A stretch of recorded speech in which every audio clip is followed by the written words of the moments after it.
कृष्ण वंदे जगद्गुरुम्। छठवें अध्याय का 13वां और 14वां श्लोक। छठवें अध्याय का 13वां श्लोक। समकायशिरो ग्रीवन धार्यन नचलन स्थिरः संप्रेक्ष्य नासिकाग्रं स्वं दिशश्चान्वलोक्यन्। ऊपर कहे गए श्लोकों का अर्थ है, काया शिर और ग्रीवा को सीधे अचल धारण करके तथा दिशाओं को न देखकर केवल अपनी नासिका के अग्रभाग को देखते हुए स्थिर होकर बैठे। समय कायशिरो ग्रीवन धार्यन नचलम का अर्थ है, यद्यपि काय नाम शरीर मात्र का है, तथापि यहाँ आसन पर बैठने के बाद कमर से लेकर गले तक के भाग को काय नाम से कहा गया है। शिर नाम ऊपर के भाग का अर्थात मस्तिष्क का है और ग्रीवा नाम मस्तिष्क और काया के बीच के भाग का है। ध्यान के समय ये काया शिर और ग्रीवा सम सीधे रहें, अर्थात रीढ़ की जो हड्डी है उसकी सब गांठें सीधे भाग में रहें और उसी सीधे भाग में मस्तक तथा ग्रीवा रहे। तात्पर्य है कि काया शिर और ग्रीवा ये तीनों एक सूत में अचल रहें। कारण कि इन तीनों के आगे झुकने से नींद आती है, पीछे झुकने से जड़ता आती है और दाएं बाएं झुकने से चंचलता आती है। इसलिए न आगे झुके, न पीछे झुके और न दाएं बाएं ही झुके। दंड की तरह सीधा सरल बैठा रहे। सिद्धासन, पद्मासन आदि जितने भी आसन हैं, आरोग्य की दृष्टि से वे सभी ध्यान योग में सहायक हैं। परंतु यहाँ भगवान ने संपूर्ण आसनों की सार चीज बताई है, काया शिर और ग्रीवा को सीधे समता में रखना। इसलिए भगवान ने बैठने के सिद्धासन, पद्मासन आदि किसी भी आसन का नाम नहीं लिया है, किसी भी आसन का आग्रह नहीं रखा है। तात्पर्य है कि चाहे किसी भी आसन से बैठे, पर काया शिर और ग्रीवा एक सूत में ही रहने चाहिए, क्योंकि इनके एक सूत में रहने से मन बहुत जल्दी शांत और स्थिर हो जाता है। आसन पर बैठे हुए कभी नींद सताने लगे तो उठकर थोड़ी देर इधर उधर घूम ले, फिर स्थिरता से बैठ जाए और यह भावना बना ले कि अब मेरे को उठना नहीं है, इधर उधर झुकना नहीं है, केवल स्थिर और सीधे बैठकर ध्यान करना है। स्थिर का अर्थ है आसन पर बैठने के बाद शरीर, इंद्रिया, मन आदि की कोई भी और किसी भी प्रकार की क्रिया न हो, केवल पत्थर की मूर्ति की तरह बैठा रहे। इस प्रकार एक आसन से कम 3 घंटे स्थिर बैठे रहने का अभ्यास हो जाएगा तो उस आसन पर उसकी विजय हो जाएगी, अर्थात वह जितासन हो जाएगा। संप्रेक्ष्य नासिकाग्रं स्वं का अर्थ है अपनी नासिका के अग्रभाग को देखता रहे, अर्थात अपने नेत्रों को अर्धनिमीलित अधमुंदे रखे। कारण कि नेत्र मूंद लेने से नींद आने की संभावना रहती है और नेत्र खुले रखने से सामने दृश्य दिखेगा, उसके संस्कार पड़ेंगे तो ध्यान में विक्षेप होने की संभावना रहती है। अतः नासिका के अग्रभाग को देखने का तात्पर्य अर्धनिमीलित नेत्र रखने में ही है। दिशश्चान्वलोक्यन का अर्थ है 10 दिशाओं में कहीं भी देखे नहीं, इधर उधर देखने के लिए जब ग्रीवा हिलेगी तब ध्यान नहीं होगा, विक्षेप होगा। अतः ग्रीवा को स्थिर रखे। छठवें अध्याय का 14वां श्लोक। प्रशांतात्मा विगत भीर ब्रह्मचारिव्रते स्थितः मनः संयमय मच्चित्तो युक्त आसीत मत्परः।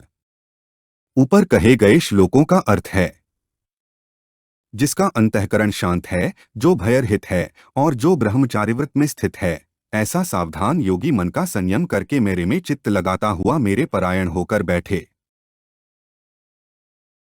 प्रशांतात्मा का अर्थ है जिसका अंतःकरण रागद्वेष से रहित है, वह प्रशांतात्मा है। जिसका सांसारिक विशेषता प्राप्त करने का, रिद्धि सिद्धि आदि प्राप्त करने का उद्देश्य न होकर केवल परमात्म प्राप्ति का ही दृढ़ उद्देश्य होता है, उसके रागद्वेष शिथिल होकर मिट जाते हैं। रागद्वेष मिटने पर स्वतः शांति आ जाती है, जो कि स्वतः सिद्ध है। तात्पर्य है कि संसार के संबंध के कारण ही हर्ष, शोक, रागद्वेष आदि द्वंद्व होते हैं और इन्हीं द्वंद्वों के कारण शांति भंग होती है। जब ये द्वंद्व मिट जाते हैं तब स्वतः सिद्ध शांति प्रकट हो जाती है। उस स्वतः सिद्ध शांति को प्राप्त करने वाले का नाम ही प्रशांतात्मा है। विगत भीह का अर्थ है शरीर को मैं और मेरा मानने से ही रोग का, निंदा का, अपमान का, मरने आदि का भय पैदा होता है। परंतु जब मनुष्य शरीर के साथ मैं और मेरपन की मान्यता को छोड़ देता है तब उसमें किसी भी प्रकार का भय नहीं रहता, कारण कि उसके अंतःकरण में यह भाव दृढ़ हो जाता है कि इस शरीर को जीना हो तो जिएगा ही, इसको कोई मार नहीं सकता, और इस शरीर को मरना हो तो मरेगा ही, फिर इसको कोई बचा नहीं सकता। यदि यह मर भी जाएगा तो बड़े आनंद की बात है, क्योंकि मेरी चित्तवृत्ति परमात्मा की तरफ होने से मेरा कल्याण तो हो ही जाएगा। जब कल्याण में कोई संदेह ही नहीं तो फिर भय किस बात का। इस भाव से वह सर्वथा भयरहित हो जाता है। ब्रह्मचारी व्रते स्थितः का अर्थ है। यहाँ ब्रह्मचारी व्रत का तात्पर्य केवल वीर्य रक्षा से ही नहीं है, प्रत्युत ब्रह्मचारी के व्रत से है। तात्पर्य है कि जैसे ब्रह्मचारी का जीवन गुरु की आज्ञा के अनुसार संयत और नियत होता है, ऐसे ही ध्यानयोगी को अपना जीवन संयत और नियत रखना चाहिए। जैसे ब्रह्मचारी शब्द, स्पर्श, रूप, रस और गंध इन 5 विषयों से तथा मान, बड़ाई और शरीर के आराम से दूर रहता है, ऐसे ही ध्यानयोगी को भी उपर्युक्त 8 विषयों में से किसी भी विषय का भोग बुद्धि से, रस बुद्धि से सेवन नहीं करना चाहिए, प्रत्युत निर्वाह बुद्धि से ही सेवन करना चाहिए।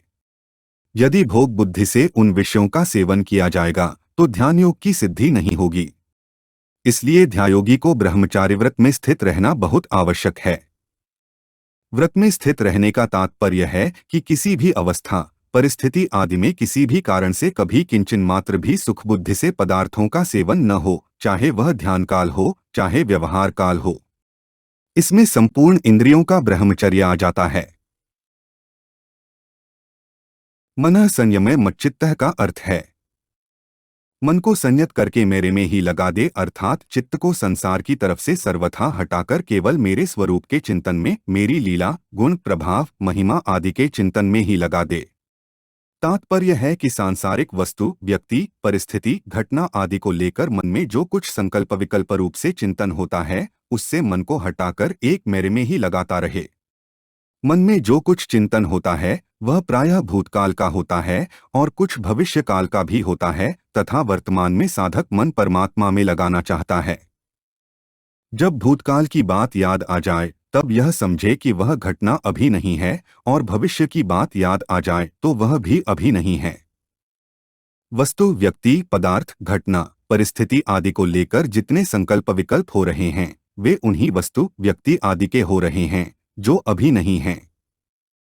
हमारा लक्ष्य परमात्मा के चिंतन का है, संसार के चिंतन का नहीं। अतः जिस संसार का चिंतन हो रहा है वह संसार पहले नहीं था, पीछे नहीं रहेगा और अभी भी नहीं है। परंतु जिन परमात्मा का चिंतन करना है वे परमात्मा पहले भी थे, अब भी हैं और आगे भी रहेंगे। इस तरह सांसारिक वस्तु आदि के चिंतन से मन को हटाकर परमात्मा में लगा देना चाहिए। कारण कि भूतकाल का कितना ही चिंतन किया जाए उससे लाभ तो कुछ होगा नहीं, और भविष्य का चिंतन किया जाए तो वह काम अभी कर सकेंगे नहीं, तथा भूत भविष्य का चिंतन होता रहने से जो अभी ध्यान करते हैं वह भी होगा नहीं, तो सब ओर से रीते ही रह जाएंगे। युक्तः का अर्थ है ध्यान करते समय सावधान रहे, अर्थात मन को संसार से हटाकर भगवान में लगाने के लिए सदा सावधान, जागृत रहे। इसमें कभी प्रमाद, आलस्य आदि न करे। तात्पर्य है कि एकांत में अथवा व्यवहार में भगवान में मन लगाने की सावधानी सदा बनी रहनी चाहिए, क्योंकि चलते फिरते, काम धंधा करते समय भी सावधानी रहने से एकांत में मन अच्छा लगेगा, और एकांत में मन अच्छा लगने से व्यवहार करते समय भी मन लगाने में सुविधा होगी। अतः ये दोनों एक दूसरे के सहायक हैं, अर्थात व्यवहार की सावधानी एकांत में और एकांत की सावधानी व्यवहार में सहायक है। आसीत मत्परः का अर्थ है केवल भगवत परायण होकर बैठे, अर्थात उद्देश्य, लक्ष्य, ध्येय केवल भगवान का ही रहे। भगवान के सिवाय कोई भी सांसारिक वासना, आसक्ति, कामना, स्पृहा, ममता आदि न रहे। इसी अध्याय के 10वें श्लोक में योगी युंजीत सततमात्मान रहसि स्थितः पदों से ध्यानयोग का जो उपक्रम किया था उसी को यहाँ युक्त आसीत मत्परः पदों से कहा गया है। हमारे चैनल को सब्सक्राइब करें। अगर यह वीडियो आपको अच्छी लगी तो वीडियो को लाइक करें, वीडियो को अपने दोस्तों के साथ शेयर करें, अपने सुझाव हमें कमेंट करके बताएं। जय श्री कृष्णा।